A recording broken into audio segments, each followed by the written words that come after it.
Muy bien, continuamos. Digo, ¿qué cosa hace que un conflicto, digamos, que se mantiene ahí, de pronto llegue a explotar, que se manifieste en las formas de violencia como lo que hemos visto muchas veces, toma de carreteras, enfrentamiento con el gobierno, exigencias, por ejemplo, de presencia de comisiones de alto nivel, en fin, ¿qué hace que se llegue a esta situación, digamos, que muchas veces genera un clima de mucha tensión y de inestabilidad? Bueno, lo que hace que un conflicto escale a situaciones de crisis, ¿no?, en las cuales se exprese la violencia es fundamentalmente la desatención, ¿no?, por parte de las autoridades competentes de adoptar medidas, ¿no?, para abordar la problemática que entraña la situación conflictiva. ¿Ya? Entonces, eso es en primer lugar lo que contribuye a que los dirigentes o la serie de actores que están en torno a una demanda social, pues movilicen, ¿no?, ahora a una serie de personas, ¿no?, en torno a estos problemas y se generen estos riesgos de violencia dentro de un determinado caso de conflicto, ¿no?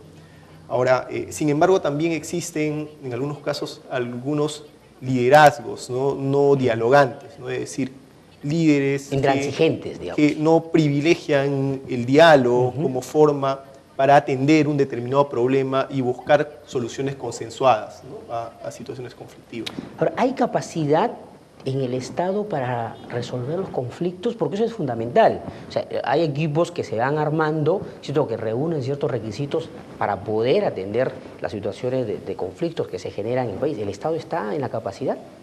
Hay grandes avances en este tema, ¿no? Constituye avances el que la Presidencia del Consejo de Ministros haya generado dentro de su estructura orgánica una oficina de gestión de conflictos sociales, ¿no?, que es la encargada de coordinar con todos los sectores, ¿no?, la atención, ¿no?, o dar los lineamientos o pautas para intervención en casos de conflictividad social, ¿no? Ahora, muchos ministerios también han creado dentro de su propia estructura orgánica unidades llamadas, ¿no?, multidisciplinarias, llamadas a poder atender estos casos, ¿no? Claro, de manera sectorial. Ahora, también a nivel de gobierno local, ¿no?, y regional, en algunos casos más los regionales, han instituido también espacios, ¿no?, o comités, ¿no?, o comisiones, ¿no?, destinadas a poder atender situaciones de conflictividad social que se produzcan en su región o en su respectiva jurisdicción, ¿no? Bueno, la Defensoría del Pueblo juega aquí un papel importante, porque ya el mismo hecho de proporcionar la información, ¿cierto?, de los reportes, los boletines que emite de manera mensual, ya hay un avance importante, porque está diciendo cómo está la situación y, claro, y está invitando a actuar, es decir, a que las autoridades tomen en cuenta lo que está sucediendo. Aparte de la información que proporciona, ¿qué otro papel juega la Defensoría del Pueblo en la resolución de conflictos o, en todo caso, para tender puentes para que un conflicto no llegue a estallar? Sí, bueno, acá hay que señalar varias cosas, ¿no? El primero es que el reporte de la Defensoría es el documento visible, que sale mes a mes, es difundido a través de nuestro portal institucional, es remitido a las diversas instituciones competentes, ¿no?, y básicamente es un instrumento de alerta, ¿no?, para que las autoridades y los actores sociales y las empresas involucradas en los mismos tomen conocimiento de una determinada situación de conflictividad social y adopten las medidas que correspondan para atender la misma, ¿no?, o darle cauce racional a la misma, ¿no? Entonces, ese es un aspecto de nuestra intervención, pero el otro aspecto es las que se desarrolla en coordinación con nuestras oficinas defensoriales, ¿no? La Defensoría del Pueblo tiene 28 oficinas defensoriales a nivel nacional y tiene 10 módulos de atención, ¿no? O sea, en total son 38 oficinas a nivel nacional, en donde existen comisionados y personal que permanentemente está en algunos casos interviniendo ante situaciones de conflictividad social, ¿no? Interviniendo de manera preventiva, ¿no?, es decir, dirigiendo documentos, requerimiento de información, ¿no?, haciendo visitas de inspección, participando en reuniones de trabajo o mesas de diálogo, ¿no? También facilitando el diálogo entre las partes, ¿no?, cuando ambas partes en un conflicto social lo requieren a la Defensoría para que pueda intervenir en este tipo de casos, ¿no?, realizando visitas a dependencias policiales, ¿no?, en el caso de que se hayan suscitado detenidos, a efectos de ver las condiciones de la detención, ¿no? Visitando nosocomios, ¿no? Es decir, centros hospitalarios, para ver cómo pueden estar aquellas personas que habrían podido sufrir algún tipo de agresión en marco de una situación de conflictividad social, ¿no? Entonces, hay diversos tipos de intervenciones que desarrolla la Defensoría del Pueblo de acuerdo a cada situación en concreta, ¿no? De acuerdo a cada caso claro, al momento que se encuentra efectivamente, el conflicto. De acuerdo al momento en el cual está el conflicto, ¿no? Es distinta la atención de un caso que está en fase temprana, es decir, un conflicto social en el cual las partes recién están expresando públicamente sus demandas, a la actuación en un conflicto social que está en la etapa de crisis, ¿no? En donde hay bloqueos de vía, en donde hay enfrentamientos o riesgo de enfrentamientos con la autoridad del orden público y los manifestantes, ¿no? Entonces, la intervención de la Defensoría básicamente está orientada a proteger y defender los derechos de las personas, ¿no? Y de la comunidad, así como a supervisar que las autoridades competentes intervengan, ¿no?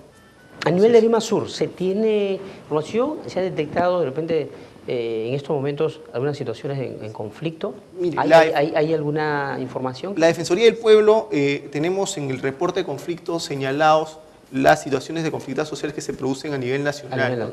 Ahora, Lima, en su conjunto, está considerada como una de las zonas en donde existen un alto número de conflictos sociales, ¿no?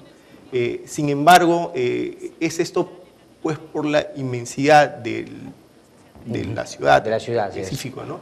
Sin embargo, son las regiones de Puno, Ancash y Cajamarca las que mayores casos concentran de conflictos sociales. Claro, justo en los lugares donde hay una mayor actividad minera también, ¿no? Efectivamente, ¿no? Y eso es con relación a la pregunta que hizo de manera inicial, ¿no? Es la mayor incidencia de conflictos socioambientales, ¿no? Y esto básicamente se genera en función a este temor a la contaminación o la presunta contaminación generada como consecuencia del desarrollo de actividades extractivas, ¿no? Entonces, básicamente lo que decíamos, minería e hidrocarburos, ¿no? Entonces, estos son los casos que nosotros, que mayor número han registrado en el reporte de conflictos sociales. Ahora, en esta relación de conflictos, dentro de la información que usted maneja, la cantidad de conflictos, digamos, son de la sociedad civil con el Estado, ¿es en gran medida o es con el sector privado? Mire, es respecto a en el caso de los conflictos socioambientales, es respecto a las actividades que desarrolla una empresa privada. Aunque a mí me parece que la presencia, son tres actores, me parece, es el Estado, la sociedad civil y en este caso el actor estatal allí en su intervención es muchas veces porque tiene el deber de fiscalización, el deber o es el llamado a entregar las autorizaciones correspondientes para el desarrollo de la actividad, ¿no? Entonces, si bien es cierto, la demanda o la oposición es expresada contra el sector privado, existen autoridades competentes estatales respecto a esta situación, ¿no? Por eso es que estos son considerados en muchos casos actores secundarios dentro del conflicto social, ¿no? Muy bien, estamos dialogando con Diego Reátegui sobre uno de los conflictos sociales, es una de la Juntilla de Prevención de Conflictos Sociales de la Defensoría del Pueblo. Señalaba, 214 conflictos se tiene en estos momentos en el país. Y bueno, la situación... Entonces, yo te comentaba en un momento que uno tiene la percepción de que en estos momentos las situaciones conflictivas como que han disminuido. ¿Es una percepción que se tiene o porque pensamos que cuando el conflicto llega a estallar se toman pistas, se toman carreteras, se toman locales? Digamos, esa ya es una etapa que cuando se ha llegado a una crisis, ¿no? Pero han habido muchos momentos previos y es, claro, cuando se llega y se expresa también a través de los medios de comunicación. Lo que ocurre es que lo que tiene mayor cobertura mediática es precisamente esa fase del conflicto social, no es la fase en donde de crisis del conflicto, ¿no? Donde se evidencian los actos de violencia, ¿no? Entonces, eso es lo más visible, ¿no? O lo que los medios de comunicación suelen dar mayor cobertura, ¿no?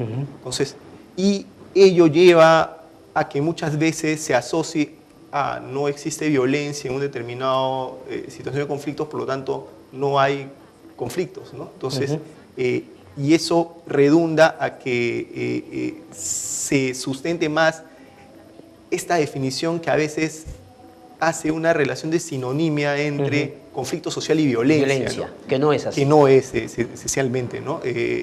La violencia no es igual al conflicto social, ¿no?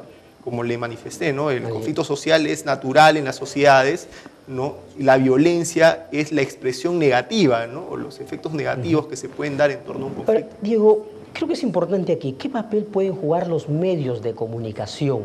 Si bien es cierto, cuando el conflicto estalla, cuando hay expresiones de violencia, hay una situación muy mediática, pero los medios de comunicación pueden jugar un papel antes de, es decir, ayudar a que las partes entiendan, lleguen a un diálogo y no esperar el momento de la violencia.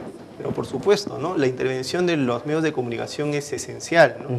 Es esencial, ¿por qué? Porque a través de sus equipos de investigación son susceptibles de poder identificar problemas sociales, ¿no? Que pueden a la larga convertirse en situaciones de conflictividad social si no son atendidas por la autoridad, ¿no? Aparte, el medio de comunicación muchas veces es quien ayuda a que determinado problema pase a estar en agenda pública, ¿no? O sea, lo coloca a través de la difusión, ¿no?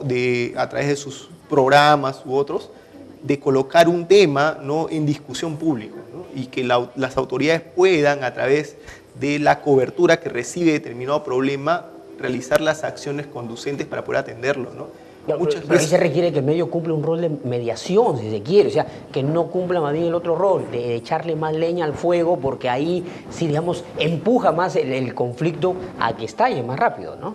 Claro, ¿no? Tal como usted lo dice, ahora en una fase de crisis, es decir, cuando hay hechos de violencia, allí pasa más por un tema de responsabilidad del medio, ¿no? De poder brindar de manera transparente información, e incluso a través del medio de comunicación se podría exhortar a la calma, a la tranquilidad, a encauzar a través de mecanismos racionales las demandas, ¿no? La Defensoría siempre lo ha señalado de este modo, al menos. Correcto. Bien, Diego, queremos agradecer tu presencia aquí en el programa y bueno, esperemos que nos sigan igual brindando toda esta información que resulta muy valiosa, que ya son como 8 años casi de reportes permanentes de la Defensoría del Pueblo, el tema de los conflictos sociales y que permite conocer cómo está el país en diferentes sectores y en diferentes regiones. Muchas gracias por haber venido. A ustedes por la invitación, ¿no? Bien, vamos a una pausa. Cuando volvamos conversaremos con el doctor Pedro Cartolín Pastor. Él es presidente de la Corte Superior de Justicia de Lima Sur. La Corte Superior está próxima a cumplir 1 año de su instalación en Lima Sur, así que vamos a conversar sobre todo el trabajo realizado a lo largo de todo este año. Vamos a la pausa y volvemos.